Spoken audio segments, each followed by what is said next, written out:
क्या आपको पता है, कैलिफोर्निया के सिर्फ 5 एयरपोर्ट्स ही मिलकर हर साल 15 करोड़ से भी ज्यादा मुसाफिरों का बोझ उठाते हैं। मतलब समझिए, पूरे राज्य की 70% हवाई आवाजाही बस इन्हीं के भरोसे टिकी है। और यही वजह है कि इन्हें एकदम चकाचक बनाने और फैलाने के लिए 49 अरब डॉलर का भारी भरकम फंड झोंका जा रहा है। साथ ही सबसे जरूरी ढांचे को बदला भी जा रहा है, वो भी बिना एक भी गेट को ताला लगाए। देखिए, ये कोई मामूली रंग रोगन का काम नहीं है। जो टर्मिनल 1920 के दौर में बने थे, उनसे आज उनकी असली क्षमता से 10 गुना ज्यादा काम लिया जा रहा है। और 1960 वाले स्ट्रक्चर तो मानो महामारी के बाद उमरी इस भीड़ के नीचे दबकर चीख रहे हैं। तो भाई, आखिर किसी राज्य के पूरे हवाई नेटवर्क की रीढ़ को दोबारा खड़ा कैसे किया जाता है? वो भी तब जब काम के दौरान 1 मिनट के लिए भी ऑपरेशन रुकना नहीं चाहिए। कैलिफोर्निया में सिर्फ बिजी एयरपोर्ट्स ही नहीं है, सच तो ये है कि ये पूरे अमेरिका के हवाई ट्रैफिक का सबसे बड़ा प्रेशर पॉइंट बन चुका है। पूरे देश के सबसे व्यस्त एयरपोर्ट्स में से 4 तो अकेले इसी राज्य में मौजूद हैं। और मुसीबत यह है कि इनमें से कई तो एक साथ अपनी आखिरी लिमिट पर पहुंच चुके हैं। मिसाल के तौर पर सैक्रामेंटो इंटरनेशनल ने 2023 में करीब 1 करोड़ 30 लाख पैसेंजर्स को हैंडल किया। फिर इसमें 5% की और उछाल आई और अब ये कोरोना काल से पहले के सारे रिकॉर्ड तोड़ चुका है। वहीं सैन फ्रांसिस्को में हर साल 5 करोड़ से भी ज्यादा लोग आते जाते हैं। ये टेक, पैसा और दुनिया भर के सफर का एक बहुत बड़ा ग्लोबल गेटवे माना जाता है। और सैन डिएगो, भाई ये तो पूरे अमेरिका का सबसे बिजी सिंगल रनवे एयरपोर्ट चला रहा है। पर असली पंगा डिमांड का नहीं, बल्कि जगह की भारी कमी का है। कैलिफोर्निया के ये एयरपोर्ट्स चारों तरफ से जमीन, राजनीति और कुदरत के बीच बुरी तरह फंसे हुए हैं। सैन डिएगो को तो एक तरफ शहर की ऊंची इमारतों और दूसरी तरफ समंदर की खाड़ी ने घेर रखा है। सैन फ्रांसिस्को समंदर पाटकर बनाई जमीन पर खड़ा है, तो वहां भूकंप और बाढ़ का खतरा हर वक्त मंडराता रहता है। हॉलीवुड बर्बैंक एयरपोर्ट तो आज भी उसी पुराने ढांचे से चल रहा है जो करीब 100 साल पुराना है। और सैक्रामेंटो इतनी तेजी से भाग रहा है कि वहां का पुराना सिस्टम अब उसका साथ नहीं दे पा रहा। महामारी के बाद टूरिज्म सिर्फ लौटा ही नहीं, बल्कि वो तो सुनामी की तरह आया, जिसने पहले से ही थके हुए सिस्टम की हालत पतली कर दी। अब ये उड़ानों में देरी और भीड़ भाड़ कोई मौसमी बीमारी नहीं, बल्कि रोज की सिरदर्दी बन गई है। मामला बहुत बड़ा है।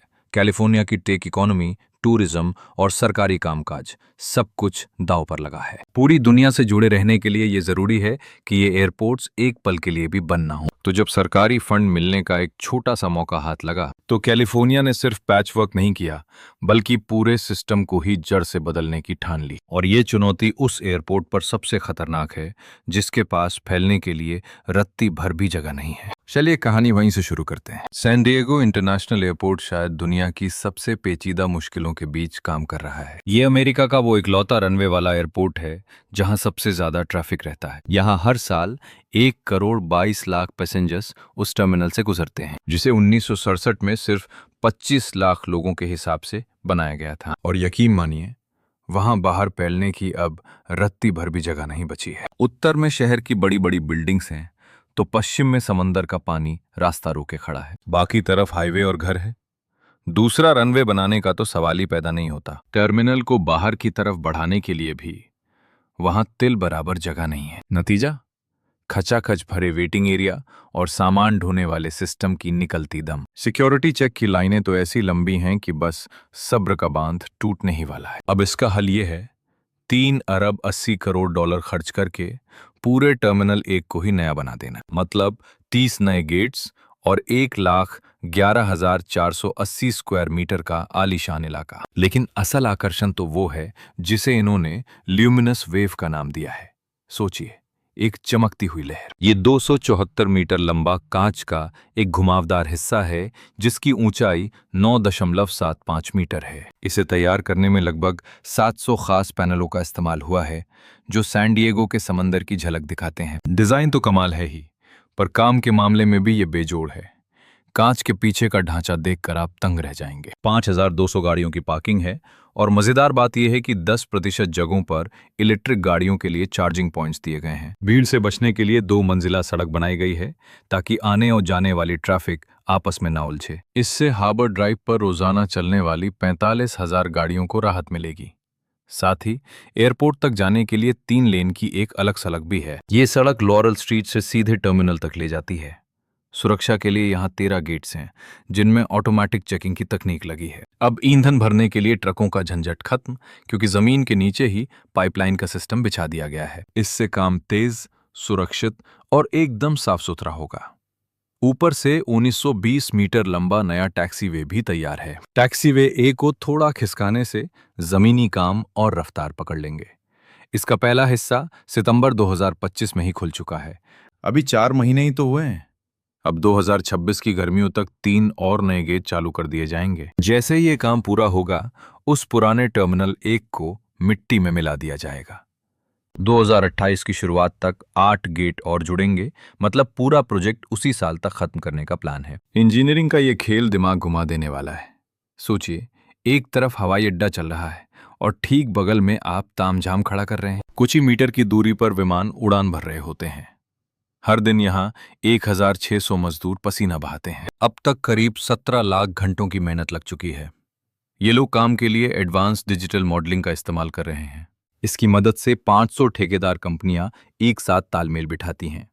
शोर कम करने और सुरक्षा के कड़े इंतजाम यहाँ पहले से हैं। एयर ट्रैफिक कंट्रोल के साथ हर पल संपर्क रखा जाता है, ताकि जब भी कोई खंभा खड़ा हो तो उड़ानों में कोई खलल न पड़े। एक छोटी सी गलती और समझिए क्रेन सीधा रनवे के बीचों बीच पहुंच जाएगी। इसका असर सिर्फ एयरपोर्ट तक सीमित नहीं है। इस काम ने 15,000 से 20,000 लोगों को रोजगार दिया है। पास के 200 से ज्यादा घरों को शोर शराबे से बचाने के लिए खास सुविधाएं दी जा रही हैं। $2,60,00,000 के सरकारी प्रोग्राम के तहत लोगों को नए दरवाजे, खिड़कियां और इंसुलेशन मिल रहा है। ये टर्मिनल पूरी तरह कुदरती ऊर्जा से चलेगा। यहाँ बारिश का पानी जमा करने का भी पूरा इंतजाम है। जमीन के अंदर 9 लाख गैलन का एक टैंक बनाया गया है, ताकि गंदा पानी समंदर में ना जा सके। ये लोग सिल्वर रेटिंग हासिल करने की फिराक में हैं। भविष्य में पब्लिक ट्रांसपोर्ट स्टेशन के लिए भी इन्होंने पहले से जगह छोड़ दी है।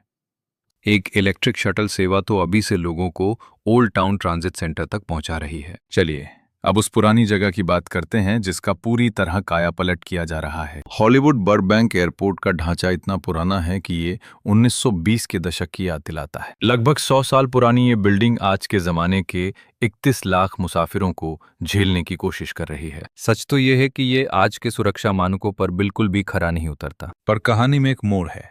यहाँ के लोग और मुसाफिर इस पुरानी जगह की सादगी के दीवाने हैं। तो फिर रास्ता क्या निकला? पूरे $1,30 करोड़ खर्च करके एक नया टर्मिनल खड़ा करना। ये कोई मामूली मरम्मत नहीं, बल्कि 3,55,000 स्क्वायर फीट का एक नया अवतार है। शोर कम रखने के वादे के मुताबिक यहाँ 14 गेट ही रखे गए हैं। इसकी कांच की बनावट और झुकी हुई छत ऐसी लगती है जैसे फिल्मी पर्दे का कोई सीन हो। ये डिजाइन बर्बैंक की फिल्मी पहचान को सलाम करता है।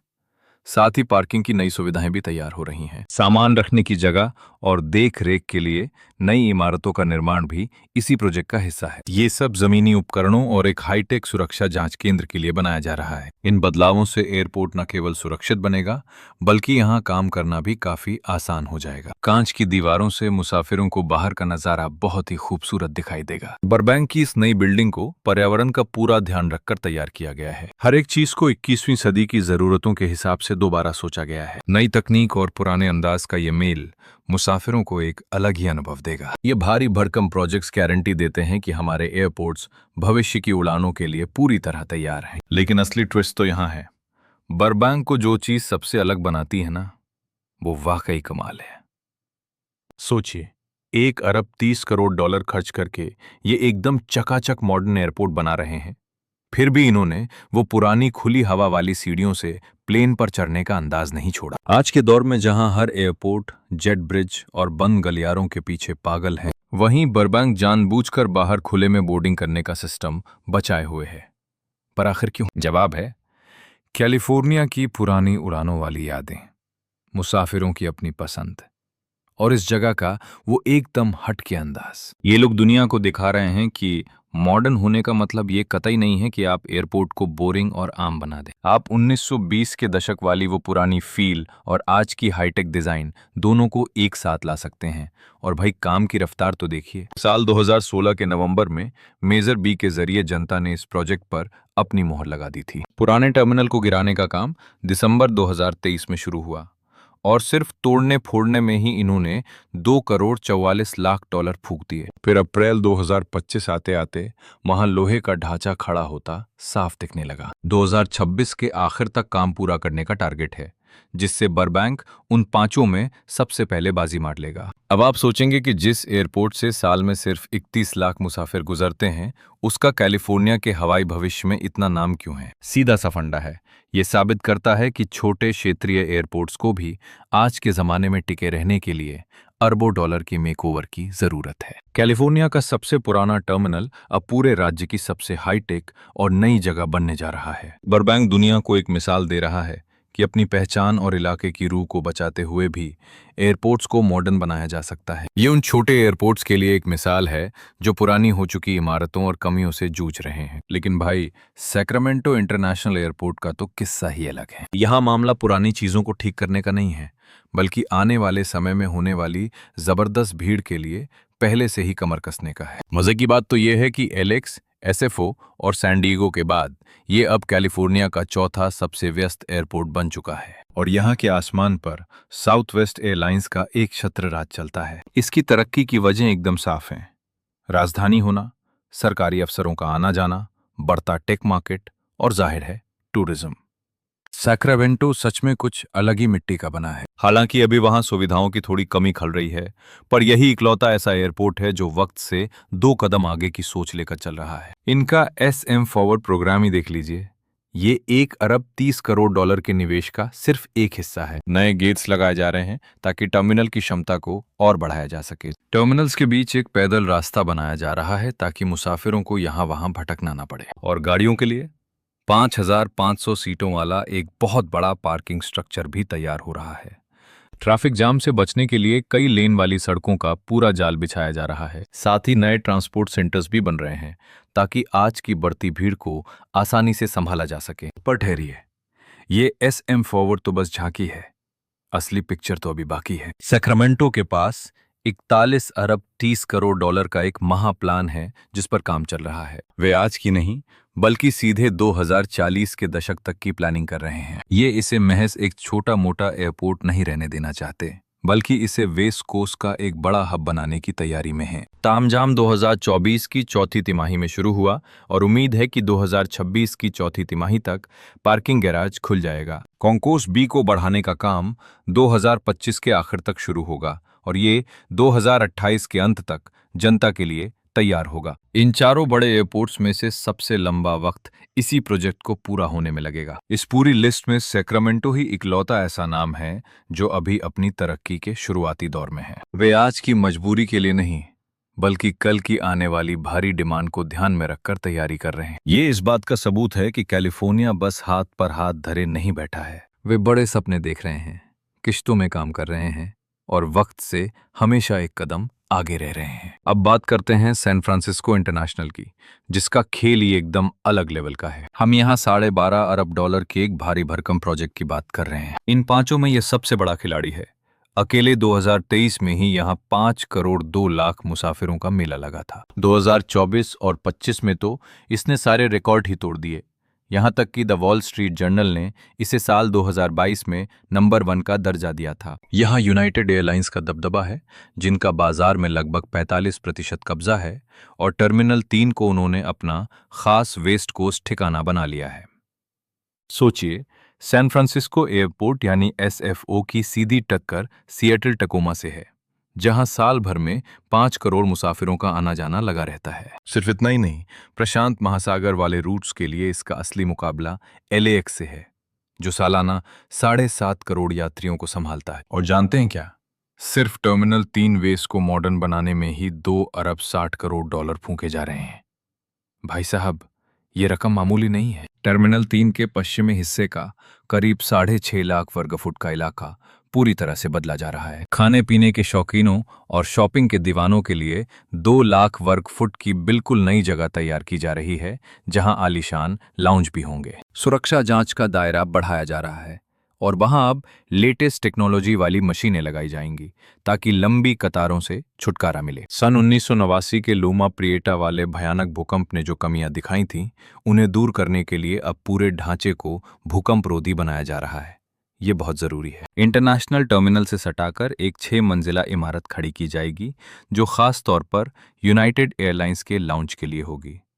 कयास लगाए जा रहे हैं कि यहाँ पोलारिस और क्लब जैसे लग्जरी लाउंज होंगे, साथ ही एयरलाइन के दफ्तर भी। इंटरनेशनल टर्मिनल और टर्मिनल 3 को जोड़ने के लिए कोर्टयार्ड 4 नाम का एक बड़ा और चौड़ा रास्ता बनाया जा रहा है। जो लोग एयर ट्रेन से आएंगे उनके लिए मेज़नाइन फ्लोर पर ही चेक इन की सुविधा दी गई है।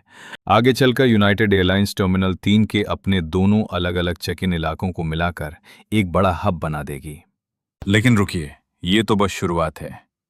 टर्मिनल 3 वेस्ट का ये प्रोजेक्ट एसएफओ के पूरे बजट का सिर्फ 21% हिस्सा ही है। बाकी के करीब 9 अरब 85 करोड़ डॉलर तो ऐसी बुनियादी चीजों पर खर्च हो रहे हैं जिन्हें आम मुसाफिर शायद कभी देख भी ना पाएं। शुरुआत करते हैं इनके वेस्ट ट्रीटमेंट प्लांट से, जिस पर 1 अरब 66 करोड़ डॉलर खर्च किए जा रहे हैं।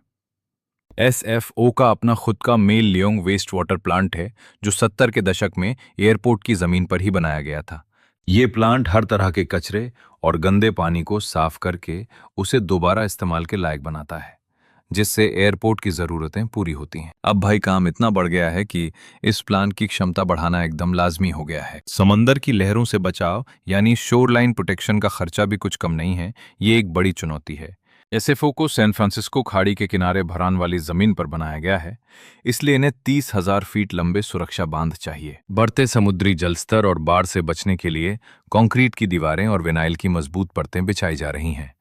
ये सब इसलिए किया जा रहा है ताकि फीमा के 100 साल वाले बाढ़ सुरक्षा मानकों को पूरा किया जा सके। पानी को रिसाइकल करने वाले सिस्टम पर ही करीब 14 करोड़ 30 लाख डॉलर खर्च हो रहे हैं। ये सिस्टम साफ किए गए पानी को पूरे एयरपोर्ट में इस्तेमाल करता है, जिससे करीब 35 एकड़ में फैली हरियाली को सींचा जाता है। इसके अलावा रनवे और टैक्सीवे को भी सुधारा जा रहा है और 3.5 करोड़ डॉलर से ज्यादा की लागत से एक नया मेंटेनेंस सेंटर भी तैयार हो रहा है। बिजली और लाइटिंग के सिस्टम को भी पूरी तरह से अपडेट किया जा रहा है। इंटरनेशनल टर्मिनल की छत बदलने के काम में ही 19 करोड़ 64 लाख डॉलर खर्च हो गए। ध्यान देने वाली बात यह है कि ये सारा तामझाम सिर्फ एयरपोर्ट के लिए है।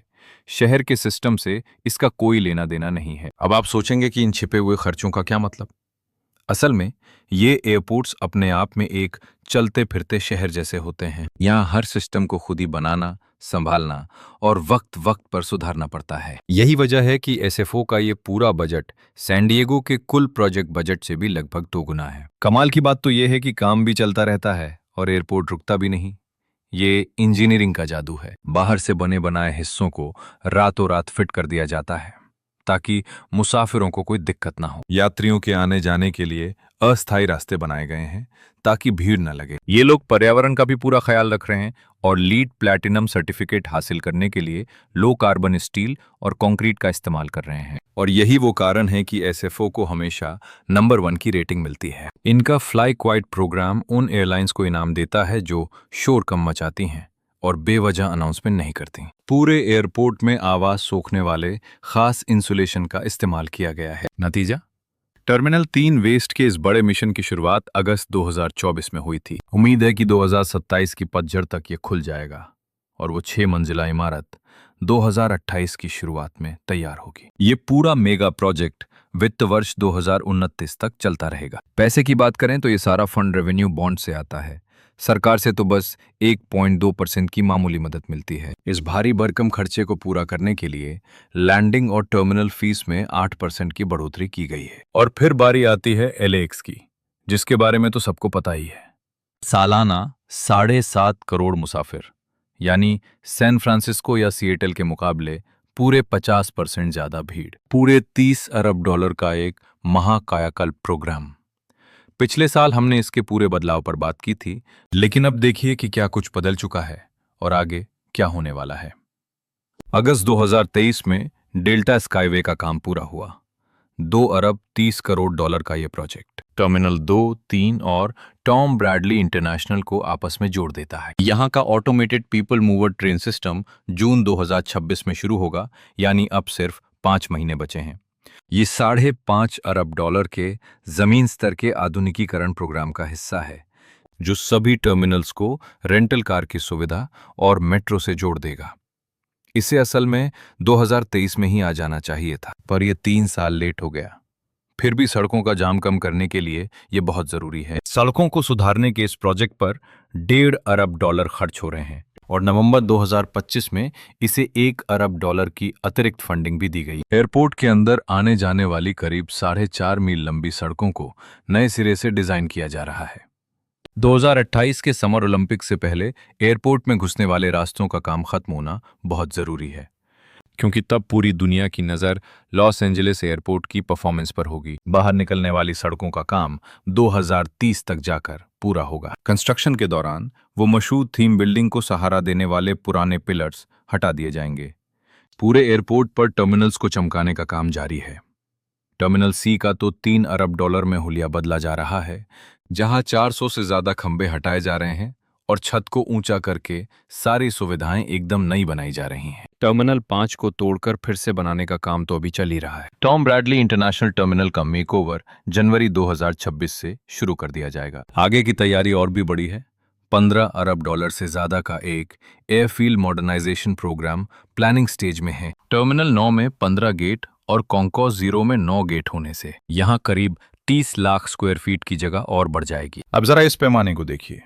अकेले एलेक्स पर $30 अरब खर्च हो रहे हैं, जबकि सैन डिएगो, सैक्रामेंटो और बर्बैंक का कुल बजट मिलाकर सिर्फ $6 अरब 40 करोड़ ही है। कैलिफोर्निया के कुल $49 अरब के निवेश में 61% हिस्सा अकेले इसी एक एयरपोर्ट का है। सोचिए, एक अकेला एयरपोर्ट 3 बड़े एयरपोर्ट्स के कुल खर्च से भी ज्यादा पैसा लगा रहा है। हमने लॉस एंजलिस इंटरनेशनल एयरपोर्ट के इस पूरे बदलाव की एक एक परत खोली है। पीपल मूवर से लेकर ओलंपिक डेडलाइन तक की गहरी कहानी समझने के लिए हमारा स्पेशल वीडियो जरूर देखें। लेकिन असली बात सिर्फ एक एयरपोर्ट की नहीं है। असली कहानी तो ये है कि जब एक ही राज्य के सारे बड़े केंद्र अपनी क्षमता की आखिरी हद को छू लेते हैं, तब क्या होता है। 5 एयरपोर्ट, लगभग $50 अरब का खर्च और काम के दौरान एक बार भी ताला नहीं लगा। ये कैलिफोर्निया के इतिहास का अब तक का सबसे बड़ा और तालमेल वाला एयरपोर्ट मॉडर्नाइजेशन है। ये कोई खराबी आने पर की जाने वाली साधारण मरम्मत नहीं है, बल्कि ये अगले 50 सालों को ध्यान में रखकर किया गया एक बड़ा क्रांतिकारी बदलाव है। महामारी के बाद का सच ये है कि सैक्रामेंटो में 5% की बढ़त हुई है और हर एयरपोर्ट पर भीड़ रिकॉर्ड तोड़ रही है। समय सीमा भी एकदम तय है। सबसे पहले बर्बैंक 2026 के अंत तक तैयार हो जाएगा। सैन डिएगो का दूसरा फेज और सैक्रामेंटो कॉन्कोर्स बी 2028 तक निपट जाएंगे। SFO टर्मिनल 3 2028 में और LAX की सड़कें 2030 तक चमकेंगी। इंजीनियरिंग का ये करिश्मा दंग कर देने वाला है, क्योंकि कंस्ट्रक्शन के दौरान भी हर एयरपोर्ट पूरी तरह चालू है, कहीं कोई बंदी नहीं हुई। इन 5 प्रोजेक्ट्स की वजह से 35,000 से ज्यादा लोगों को नौकरियां मिली हैं। मुसाफिरों को तो अभी से फर्क दिखने लगा है। SFO में सिक्योरिटी चेक अब 30% ज्यादा तेज है। सैन डिएगो अब 100% रिन्यूएबल बिजली पर है। ये बिल्कुल वैसा ही है जैसे उड़ते विमान का इंजन बदला जा रहा हो, वो भी इतने बड़े स्तर पर अब सबसे बड़ा सवाल ये है कि क्या दूसरे राज्य कैलिफोर्निया के इस मॉडल को दोहरा पाएंगे। भविष्य के लिए एक नया ब्लूप्रिंट अब सबके सामने उभर कर आ रहा है। सिर्फ कैलिफोर्निया ही नहीं, सायाटल, डेनवर और मिनियापोलिस जैसे शहर भी अब अपनी काया पलट करने में जी जान से जुट गए हैं। और देखिए, कैलिफोर्निया जो कर रहा है वो सिर्फ ईंट पत्थर का काम नहीं है। बात सिर्फ नए एयरपोर्ट्स बनाने से कहीं ज्यादा बड़ी है। असल में ये दुनिया को दिखा रहा है कि कैसे आप बिना अपनी आर्थिक रफ्तार रोके पूरे के पूरे एविएशन सिस्टम को हाईटेक बना सकते हैं। वाकई कमाल है। तो आपको क्या लगता है, इनमें से किस एयरपोर्ट का बदलना सबसे ज्यादा जरूरी था? नीचे कमेंट्स में अपनी राय जरूर दीजिएगा। और हाँ, अगर ऐसे ही धाकर मेगा प्रोजेक्ट्स की कहानियां और देखनी है तो लाइक, शेयर और सब्सक्राइब बटन दबाना मत भूलना।